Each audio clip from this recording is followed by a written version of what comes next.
Welcome to my channel Spidey blogs. इस video में बात करने वाले हैं जिम के इंटरव्यू एक्सपीरियंस के बारे में, जो कि हमारे साथ शेयर करेंगे यश। तो सबसे पहले जानेंगे हम इनकी प्रोफाइल के बारे में, देन हम बात करेंगे इनके डीडे के एक्सपीरियंस के बारे Okay, so my name is Yash. I come from Ajmer, Rajasthan, and I recently graduated in BA Economics Honors in 2024. Right after the graduation, I interned at the startup named ABC Nivesh Yatra. Uske baad, I secured my ARN, that is license for mutual fund distribution. So from last 8 months, I am in mutual fund distribution. और इसके बीच में मैंने NGO में भी काम करा है and state chess भी खेला है। तो this is all about my profile and my academics वर 886। में। ओके। एंड ये जो आपने जिम में अप्लाई किया था, किस एग्जाम के थ्रू अप्लाई किया था? मैंने कैट और जैट के थ्रू अप्लाई किया था। एंड जो कॉल आपको आया है वो किसके थ्रू आया है? ये नहीं पता, मतलब उन्हें नहीं बताया किसके थ्रू है कॉल, इसकी मेरे को इन्फॉर्मेशन एंड नहीं इसकी है। डेट क्या थी, इंटरव्यू की टाइमिंग क्या थी? इंटरव्यू की मैंने सुबह मॉर्निंग स्लॉट का करा था फिल, एंड 9:30 मेरा स्टार्ट हो गया था इंटरव्यू। ठीक। और डीडे के दिन में कितने प्रोसेस थे आपके? बस ओनली इंटरव्यू स्केड्यूल था, उससे पहले एक वैट हुआ था 16 फेब को, बस। एंड वो जो वेट आपका 16th को हुआ था, उसका टॉपिक याद है आपको? हाँ, उसका टॉपिक, दो टॉपिक दिए थे। तो एक टॉपिक था जो मैंने जिस पे लिखा था, इज भारत रियली बिकमिंग स्वच्छ।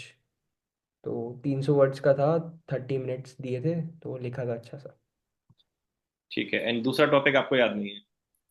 दूसरा टॉपिक है, ठीक है, कोई बात नहीं। सो ये जो आपका डीडे के दिन में इंटरव्यू स्टार्ट हुआ, एक तो ये ऑनलाइन था ऑफलाइन था?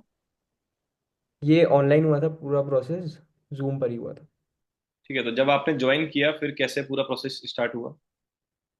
I was in a waiting room. तो 9:15 पे मैंने ज्वाइन किया था। 15 मिनट में वेटिंग रूम में था, और 9:30 पे मैं इन हुआ। और दो प्रोफेसर्स थे, और 45 एज होगी उनकी, दोनों मेल थे। ठीक है। उनके क्वेश्चंस कैसे स्टार्ट हुए? क्वेश्चंस उनने पहले पहले कुछ जैसे उनने एसओपी वगैरह कुछ तो लिया नहीं था। तो उनको पूछना ही था, introduce your self in 1 minute. उनने पूछा मुझसे, introduce your self in 1 minute.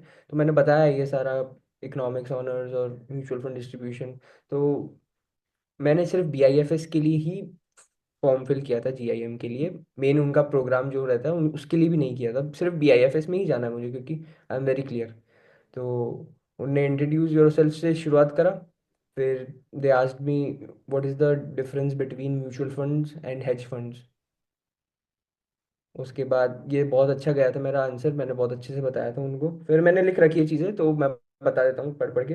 फिर उन्होंने मुझसे पूछा था, why is market falling according to your, मतलब तुम क्या सोचते हो मार्केट क्यों गिरा अभी, है ना? अक्टूबर से गिर ही रहा है मार्केट, तो अभी भी गिर ही रहा क्यों है। गिर रहा है मार्केट? तो उसके रीजंस दे आस्क्ड मी। तो I have mention two reasons to them, कि एफआई सेलिंग कर रहे हैं एक, और एक ग्लोबल इकोनॉमिक अनसर्टिनिटीज की वजह से, जैसे ट्रम्प पावर में आया है अभी। तो वो वाला दो पॉइंट मैंने वहां पर, मुझे जो याद आया मैंने बोला। तो बहुत सेटिस्फाइड थे उस आंसर से भी वो। फिर उन्होंने मुझे पूछा फाइनेंस मिनिस्टर ऑफ इंडिया, तो बताया मैंने। फिर उन्होंने बोला यूनियन बजट अभी उनने लाया है, उसके बारे में आपका क्या ख्याल है? तो मैंने बताया अपना। फिर उन्होंने बोला कि बिहार सेंट्रिक बहुत ज़्यादा है यूनियन बजट 25 का। मैंने बोला हाँ जी सर है। तो बोले इसके रीजंस क्या लगते हैं आपको?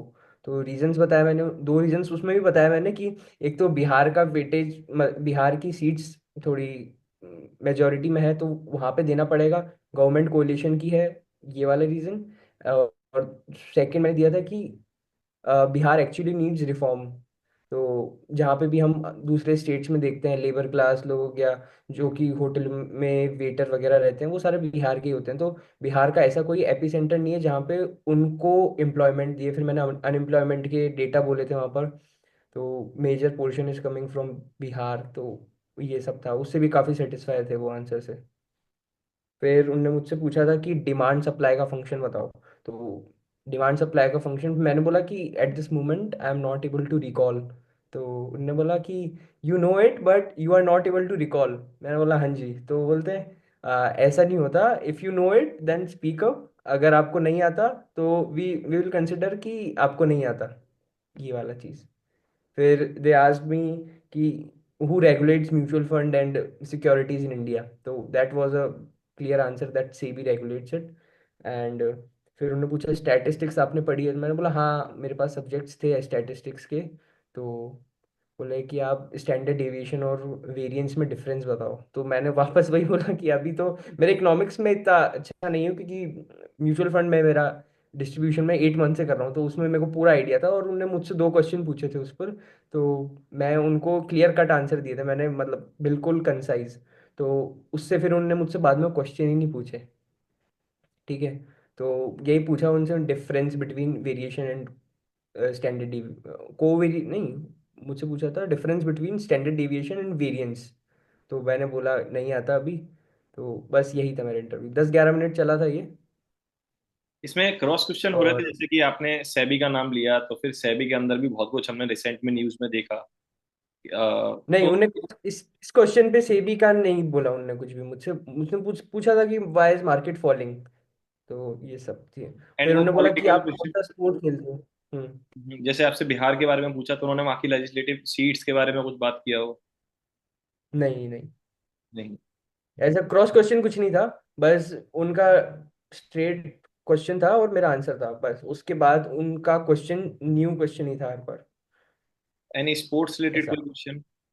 हाँ, स्पोर्ट्स रिलेटेड उन्होंने मुझसे पूछा था कि you are interested in which sport. मैंने बोला I am very fascinated with cricket and playing cricket also, and I am a state chess player also, ये मैंने बताया था उनको। तो बोला कि अच्छा, बढ़िया बात है। फिर उन्होंने एनजीओ के बारे में मुझसे पूछा था कि how often you go there and what's your role there. तो मैंने पूरा अच्छे से एलेबोरेटिव वे में बताया था उन्हें। उस पर कोई क्रॉस बस क्वेश्चन? मतलब क्रॉस क्वेश्चन उस पे थे, एनजीओ में थे कि मेरा एनजीओ में रोल पूछा उनने, कि मैंने बताया कि I am a teacher, I teach the underprivileged kids there. तो उनने पूछा कि आपने कौन सी क्लास तक की बच्चों को पढ़ाते हो आप। तो मैंने बोला 5th तक के बच्चों को पढ़ाते हैं वहाँ पे, जो बेसिक एकदम एजुकेशन होती है, ABCD and counting numbers tables, ये सब पढ़ाते हैं।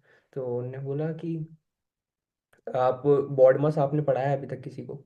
तो मैंने बोला अभी तक दे आर वेरी स्मॉल, बच्चे छोटे छोटे हैं, तो अभी उनको बॉड मास नहीं पढ़ा है। उनको बस इतना है कि बेसिक आपको काउंट करना आता हो या ABCD इंग्लिश पढ़नी आती हो, ये सब सीखते हैं वहाँ पर बच्चे।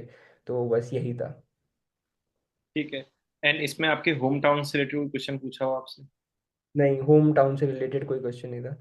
And basic HR question, short term goals, long term goals, why our that particular course? HR questions में तो बस इंट्रोड्यूस योरसेल्फ पूछा था, और बाकी तो सारे मेरे पर्सनल प्रोफाइल पे ही थे। एनजीओ का हो गया और म्यूचुअल फंड का हो गया, इकोनॉमिक्स के क्वेश्चंस हो गए, तो यही थे। एंड ये कितनी देर चला पूरा की पूरा प्रोसेस आपका? 10-11 मिनट चला। इसके बाद भी कुछ था वहां पर, या बस आपको एग्जिट करना था?